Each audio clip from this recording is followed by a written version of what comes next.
Carlos II murió sin sucesión directa el 1 de noviembre de 1700. Su fallecimiento significó la llegada de la dinastía de Borbón al trono de España y también el estallido de la Guerra de Sucesión Española. Desde luego, algunas de sus consecuencias están vigentes todavía hoy en día. Sin embargo, hay que decir que la incertidumbre respecto a la sucesión de la monarquía de España no fue un proceso corto, fue un proceso de años, anterior, por supuesto, a la muerte de Carlos II. Hay aquí un gran tema por delante porque, como hemos dicho al principio, de aquellos sucesos también han venido algunas circunstancias que hoy, ya en el siglo XXI, todavía están. Bueno, pues nos acompaña Rocío Martínez, que es un miembro del Departamento de Historia Moderna. Bienvenida. Muchas gracias, es un placer estar aquí. Yo creo que debemos primero hablar de Carlos II brevemente. Carlos II, esa figura que muchos han llamado triste, han llamado también con el sobrenombre de Carlos II el hechizado, un hombre de vida casi desgarrada, diría yo. La vida de Carlos II es realmente muy interesante y en los últimos años se está estudiando mucho tanto su reinado como su figura. Historiadores como Louis Ribot y Christopher Stoss, por citar solo dos ejemplos, han intentado luchar contra esa imagen de un rey hechizado, con muchos problemas mentales, casi incapaz de gobernar, con fuentes de la época que decían que si bien era una persona inconstante en las tareas de gobierno, distaba mucho de esa imagen de un ser deforme y casi impedido para leer o escribir que nos ha dibujado la leyenda. Por ejemplo, Christopher Stoss nos habla en un trabajo muy reciente de las descripciones que hizo sobre él el embajador de Venecia, diciendo que era un hombre afable, amable, que conocía muy bien los territorios que gobernaba, que era consciente de las consecuencias de sus actos, pero que era a veces muy inconstante en las tareas de gobierno y se dejaba influenciar mucho por las personas que tenía al lado. Eso es una imagen muy distinta de la tradicional que tenemos de un hombre gobernado por las personas de su alrededor y que casi no se podía dar cuenta de lo que ocurría a su alrededor. Sin embargo, cuando muere Felipe IV, su padre, hay un heredero, que es el príncipe Baltasar Carlos, y cuando muere el primogénito, Baltasar Carlos, sí se crea una incertidumbre que dura años, quizá porque la salud de Carlos II, la salud física, no era muy buena. La salud de Carlos II no era en exceso buena, pero también tenemos que entender que en aquella época la mortalidad infantil en general era enormemente elevada. Tener solo un heredero varón a la corona era un peligro de extinción constante, porque cualquier problema de salud, incluso en un heredero considerado fuerte de salud, podía llevar a la tumba. Muy conocido es el caso, por ejemplo, del hijo de los Reyes Católicos, único hijo varón, casado ya, la esposa Margarita de Austria, bien conocida, embarazada, y una enfermedad bastante fulminante le llevó a la tumba dejando como herederas a sus hermanas, todas mujeres. O también tenemos otros casos conocidos. Por lo tanto, es bien cierto que la inestabilidad sucesoria de Felipe IV es anterior a su muerte. Debemos tener en cuenta que cuando nace Carlos II, casi todos los hijos de su padre, excepto dos chicas, las infantas María Teresa y Margarita, habían fallecido con anterioridad. Su hermano mayor, Felipe Próspero, de hecho había fallecido 5 días antes de su nacimiento, hecho que le intentaron ocultar a su madre por lo que llevaba en su vientre. El único hijo varón que había tenido Felipe IV de su matrimonio con Isabel de Borbón, su primer matrimonio, Baltasar Carlos, había llegado a pasar la adolescencia y falleció de forma repentina cuando ya se anunciaba su matrimonio, dejando a Felipe IV únicamente con una niña de 8 años, María Teresa, como heredera. Y su matrimonio posterior, hasta más de 10 años después de su realización no le dio otro hijo varón. Entonces estamos hablando no solo de que sí que hablaban de que el niño tenía una salud que se podía considerar delicada, sino de unas tasas de mortalidad en general muy altas y que podían dejar a una monarquía sin heredero muy rápidamente. Está claro dónde estaba el problema, pero esto hace que el tablero europeo se esté moviendo continuamente. Sí, claro, no es lo mismo, por ejemplo, en las negociaciones matrimoniales, intentar que el heredero de una casa dinástica se case con la primogénita de una casa real o con la segunda. Siempre intentaban casarse primero con la primogénita, pues en caso de que todos los varones fallecieran, ella sería la reina. Cuando un monarca solo tenía un hijo varón y no tenía hermanos sobre todo, u otros parientes varones cercanos que pudieran heredarle, de repente eso se podía convertir en una partida de ajedrez para ver quién llegaba primero y defendía sus posibles derechos sucesorios en caso de que ocurriera un fallecimiento repentino. Estos derechos de los que hablamos, efectivamente, durante casi 50 años estuvieron ahí en la palestra, y el hecho es que Carlos II se desposó varias veces, pero murió después de estos 2 matrimonios sin descendencia. Él sabía que iba a morir sin hijos y supongo que en su cabeza estaba quién sería el sucesor de todo un imperio. Claro, Carlos II se casa en 2 ocasiones, una con María Luisa de Orleans y otra con Mariana de Neoburgo, pero no se consigue ningún embarazo de ninguno de los 2 matrimonios. Por lo tanto, si en un principio, cuando se realizaron las primeras nupcias, quizás se podía pensar que podía llegar a tener un hijo, ya a la altura de 1698-1699 ellos sabían perfectamente que se trataría de un milagro. Entonces, durante mucho tiempo, en las cancillerías europeas se habló de la posible sucesión de Carlos II y cada uno de los posibles contendientes exhibió sus armas tanto en la imprenta como a través de sus propios embajadores a Carlos II. Para Carlos II, durante la mayor parte de su reinado, sus legítimos herederos fueron su hermana Margarita, casada con el emperador Leopoldo I, y sus descendientes más directos, su única hija superviviente, la archiduquesa María Antonia, y el hijo de esta última, José Fernando de Baviera. Estos son los desconocidos, podemos decir, legítimos herederos de Carlos II. Margarita de Austria, su hermana, y de ahí luego su sobrina, María Antonia de Austria, y el hijo de su sobrina, es decir, su sobrino nieto, José Fernando de Baviera. Para Carlos II, estos eran sus herederos. Además, digo desconocidos porque es verdad que en la historia de España no han sido demasiado nombrados. Es cierto, generalmente estos 3 personajes no son más conocidos que la primera de ellas, Margarita, que es la bien conocida infanta de las Meninas. Margarita es más conocida por esos cuadros maravillosos de Velázquez que por su papel en la contienda sucesoria. Y María Antonia y José Fernando pasan casi como fantasmas por la historiografía. De hecho, no existe en castellano ninguna obra dedicada a ellos en exclusiva. Y prácticamente solo se habla de José Fernando cuando se habla del conflicto sucesorio como una posibilidad pasajera que falleció demasiado pronto. El hecho es que estos legítimos herederos para Carlos II desaparecen antes de morir Carlos II. Sí, el problema básico al que se enfrentó Carlos II es que José Fernando, que es el último descendiente de esta línea, muere sin llegar a cumplir los 7 años en febrero de 1699.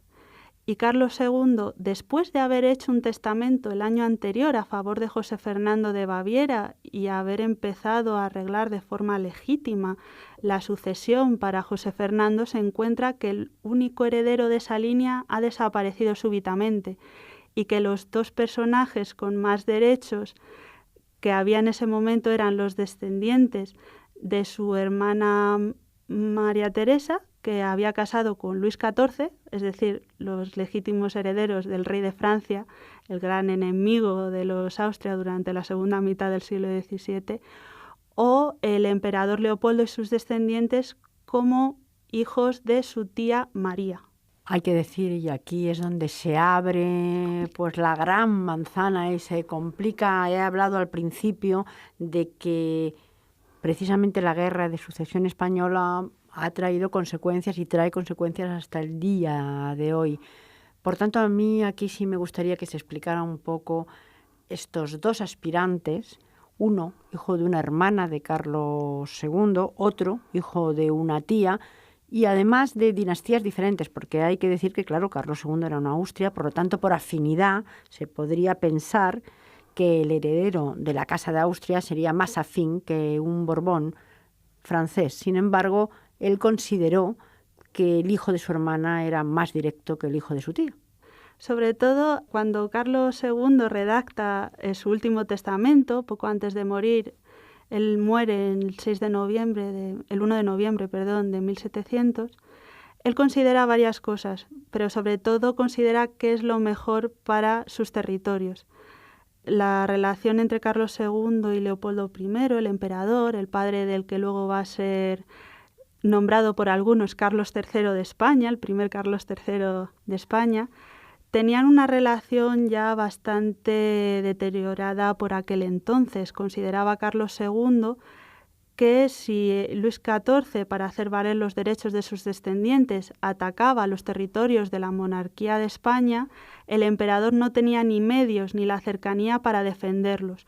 Pues, por ejemplo, en los últimos años de la Guerra de los 9 Años, en 1697, habían puesto cerco las tropas de Luis XIV a Cataluña, y Carlos II había escrito desesperado a Leopoldo I pidiendo tropas, incluso ofreciendo a su hijo Carlos que las comandara y llegara a Madrid como un posible heredero para poder defender Barcelona y protegerla. Y no se las concedió porque Leopoldo I tampoco las tenía en ese momento ni podía disponer de ellas.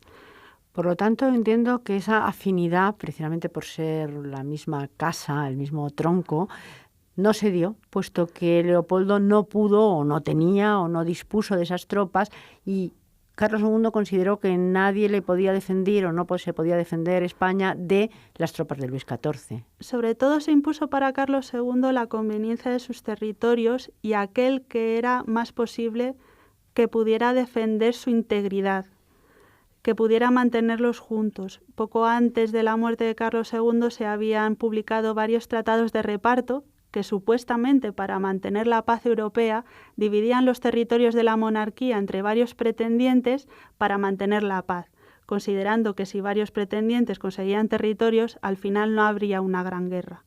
Carlos II se opuso totalmente a la repartición de sus territorios en vida y quiso sobre todo mantener la integridad de su patrimonio en un solo heredero, y él consideró que los descendientes de Luis XIV eran los que más posibilidades tenían para defender a sus territorios y su integridad. Entonces lo que se impuso no fue el punto de vista dinástico de Carlos II, sino lo que él consideró en ese momento mejor para la monarquía de España en su conjunto, que era Felipe V. Vemos, por tanto, un poco también retomando lo que hablábamos al principio, que Carlos II, en contra de lo que pudiera parecer, sí tenía un criterio claro de lo que él quería para sus dominios, a pesar de su enfermedad o de su deterioro físico, él estaba convencido de lo que era mejor. Y aquí se nos abren los dos pretendientes, hijo de una hermana, hijo de una tía, de la Casa de Austria, de los Borbones. Aquí yo creo que tendríamos que hacer un paréntesis para hacer una pequeña semblanza de los dos pretendientes y quizá en un próximo programa hablar de lo que se abre a partir de ahí, que es la guerra de sucesión española, que como hemos dicho en varias ocasiones viene hasta nuestros días con diversos conflictos y quizá sería conveniente hacerlo mucho más detenidamente, pero hacer una pequeña semblanza de estos dos candidatos. Sí, el problema de la sucesión española en el momento en el que muere Carlos II es bastante complicado. Carlos II se debate durante muchos meses antes de decidir el testamento. Los derechos sucesorios del archiduque Carlos proceden de la tía de Carlos II y hermana de Felipe IV, su segunda hermana, la infanta María Ana. bien conocida por el público por ser la famosa infanta a la que el príncipe de Gales vino a buscar y que, por ejemplo, plasmó Pérez Reverte en el primer libro del Capitán a la Triste.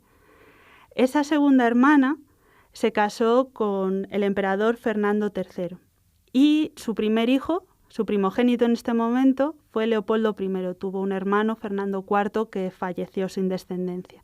Entonces, sus derechos sucesorios los recoge Leopoldo. Leopoldo ya hemos hablado que se casa con Margarita. Ella es su primer matrimonio, pero cuando ella muere, muy joven, con apenas 22 años, después de 4 partos y tantísimos abortos, solo le deja una hija viva, que es María Antonia, y Leopoldo necesita un heredero varón desesperadamente. Se casa otras 2 veces y de su tercer matrimonio nace el archiduque Carlos. De su tercer matrimonio, después de 20 años casi, sin sucesión masculina. De su tercer matrimonio es de donde nacen José I y Carlos, que sería el pretendiente. Entonces, ¿por qué llaman a la segunda hermana de Felipe IV a la sucesión? Porque de los hermanos de Felipe IV, supervivientes que llegaron a la edad adulta, solo sus 2 hermanas tuvieron sucesión a la que poder llamar al trono. La segunda era María. ¿Quién era la primera entonces? La primera era Ana, la reina de los 3 mosqueteros. Pero, ¿qué pasa con Ana? Ana se casa con el rey francés Luis XIII, pero no quería su padre, Felipe III, que la herencia pudiera recaer en manos francesas. Entonces, antes de que el matrimonio se hiciera efectivo, le hace firmar una renuncia a los derechos al trono para sí y todos sus descendientes. Por lo tanto, desde el punto de vista del Gobierno de Madrid, se entiende que esa renuncia es válida y que todos los derechos como primogénita pasarían a la segunda, que es María. Felipe IV tiene otras 2 hijas que también se casan con el Imperio y con Francia. ¿Qué le obliga a hacer a María Teresa, su primogénita, antes de casarla con Luis XIV? Lo mismo que le pasó a su tía Ana. Tiene que firmar una renuncia a todos sus derechos para sí sus descendientes. Entonces, lo que entendió durante muchos años el Gobierno de Madrid era que las renuncias tanto de la infanta Ana como de la infanta María Teresa eran válidas y por lo tanto ni ella ni sus descendientes tenían nada que reclamar. Pero Luis XIV quería esa herencia y todos los beneficios que podía darle. Entonces argumentó de varias maneras que esa renuncia no era válida. Entonces sus descendientes, por parte de su mujer, que era la primogénita, eran los primeros a la sucesión de España si Carlos II llegaba a morir sin hijos. Y Carlos II lo consideró así también. Lo consideró así hasta 1699, que muere José Fernando de Baviera. Durante los casi 40 años de reinado de Carlos II se consideró y se defendió así, pues Luis XIV intentó por todos los medios hacer valer esos derechos. Dejamos aquí a los 2 pretendientes, cuando todavía son pretendientes, Felipe V y Carlos de Habsburgo. Lo cierto es que cuando Carlos II hace un testamento, Felipe V de Anjou, el siguiente rey y primer rey Borbón de España, sí se convierte en rey de alguna manera. Carlos II, al redactar su testamento en las cláusulas sucesorias, explica por qué. Considera que las renuncias que María Teresa y Ana habían realizado habían sido para que ambas coronas no se unieran. Entonces, como Felipe de Anjou no era el primogénito de la Casa Real francesa, sino que era el segundo hijo del Delfín, él tenía un hermano mayor, el duque de Borgoña, que estaría llamado a la sucesión francesa un día, eso no iba a pasar. Entonces, ambas coronas se quedarían separadas y las renuncias no debían llevarse a efecto. Lo cierto es que desde el punto de vista político lo que necesitaban era llamar al nieto de Luis XIV, porque era lo que, según Carlos II y muchos de su consejo, él llegó a hacer consultas al Consejo de Estado sobre la sucesión, incluso llegó a consultar al Papa sobre la verdadera legitimidad de su decisión respecto a Dios y a su conciencia. Lo consultó mucho, fue una decisión muy meditada, que el nieto del rey de Francia era la mejor opción para la monarquía de España. Rocío Martínez, desde el Departamento de Historia Moderna de la UNED, nos ha hablado de la sucesión de Carlos II. Lo cierto es que debemos tener un siguiente programa para explicar qué ocurre cuando Carlos II muere y con los dos pretendientes, uno ya legítimo, el otro pretendiente, pero qué ocurre en nuestro país, cómo se abre esa manzana que quizá todavía no se ha cerrado. Muchísimas gracias. Muchas gracias.